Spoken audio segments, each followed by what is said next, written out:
Hi, today we're doing pennies. You know, those things that you find in the dustpan and throw in the trash instead of picking them out. We're going to find some valuable ones today and can feel it. So it is the month of February, and I thought to myself, what a great idea it would be to incorporate Black History Month with numismatics. But mainly because I enjoy watching my wife cringe. Now I heard some of my family members say that Lincoln faces right while the other presidents face left on the coins is because Lincoln freed the slaves, and some people don't like that. And I think that's because when I go to some of the larger family reunions, it looks something like this.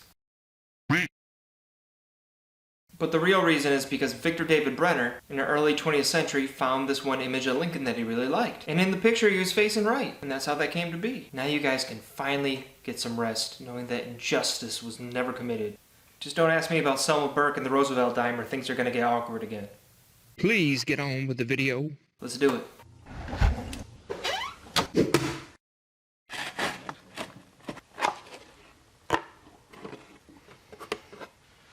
Okay, so already I see a few enders. See a 1930 right here, Wheatie right here, and another Wheatie right there. So already this is going to be a good box. Now I heard someone say on a coin roll hunt, the record was 20 Wheaties in a box. That's usually the average around here. Now here's why I suspect why that is. As everybody knows, Florida has a huge retirement community. People come in from all areas of the states and retire in Florida. They bring their coin collections with them.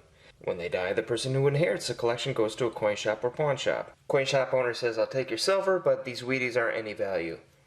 At that point, they go into circulation, and because of that, you have a high population of Wheaties.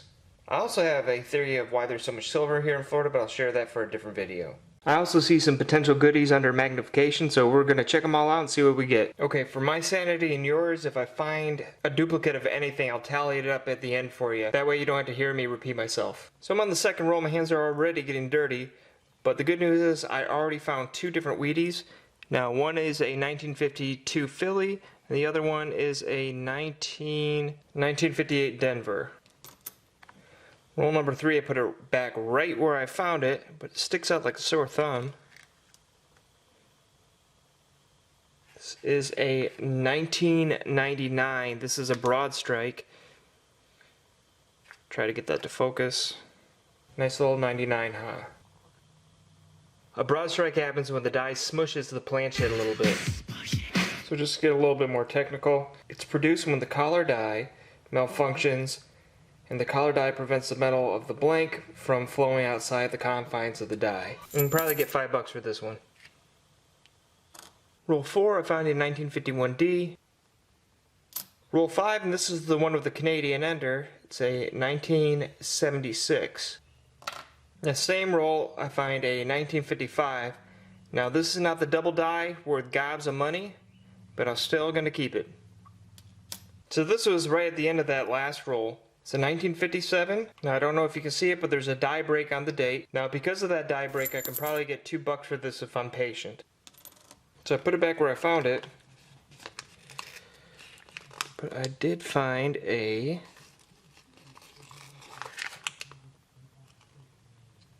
$1935S. Now this one has a big die break. There it is right below the Liberty and right below the bottom of Lincoln's hairline at the back of his head. I can get $7 to $10 for this. So roll 24, I've already been stacking some 1950s and some 1940s, but I'm here to report this guy here. That is a spitting Lincoln. You can see that little die crack coming out right out of Lincoln's mouth there. So just in case the camera isn't picking it up, I'll dim the lights, put this under the coin microscope so you guys can see it.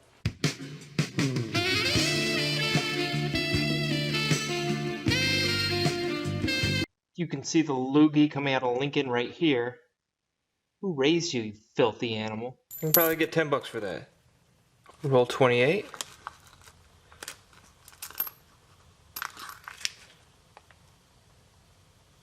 I find a 1930. Very next roll, in roll 29, I find a 1919S. This guy's pretty old. They sold for about $2. Getting close to the end on roll 47. It's another 1955. No doubling either. Not too bad for the first box. On to the next one. Roll 2 and I find this guy. It is a 1936. It's got some lamination issues. However, I don't think that it's an error. And the same roll, I did spot something briefly. Where is it? It's a 1940 Philly. I've been finding a bunch of these. Roll number 4 brought me something of note. A 1958, a 1952, and a 1939. Now there's no doubling or nothing of significance other than their wheat pennies, but it's just nice to find 3 in a roll. So I'm on roll 79. Nothing really new to report except this foreign. It's a Bahamian penny. Now I have stacked the Wheaties a little bit higher. However, nothing new other than that. Let's see if we can find something big in these last rolls. Roll 82, I find this guy here. It is a 1911 Philly. Now if it had a Denver mint mark, it would be worth a little bit more. It's a little oldie moldy, so it's not going to be worth that much. If it was in MS condition, it would be worth over 50. As is now, you could probably get $1 for this thing. But still pretty cool. Roll 96, I find this guy filled 8 on the 1983 Philly. This die break is also a die marker for a double die. Unfortunately, there is no doubling on this coin. I could probably get $1 for this if I'm patient. So that's it. Honestly, that last box was a little skunky. Let me give you the rundown and see what we got. Please remember to subscribe if you haven't already. So I got about 20 1950s, 13 1940s, and some other various Wheaties from the teens and 30s, with a total Wheatie count of 42. Now your best bet with these is to keep them.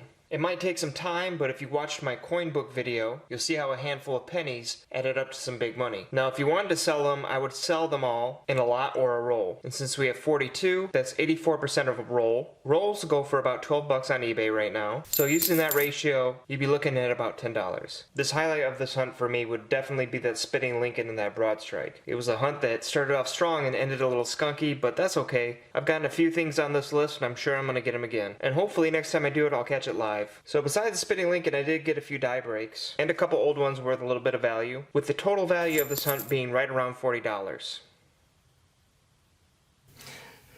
Thank you for watching. God bless. See you next time. Subscribe.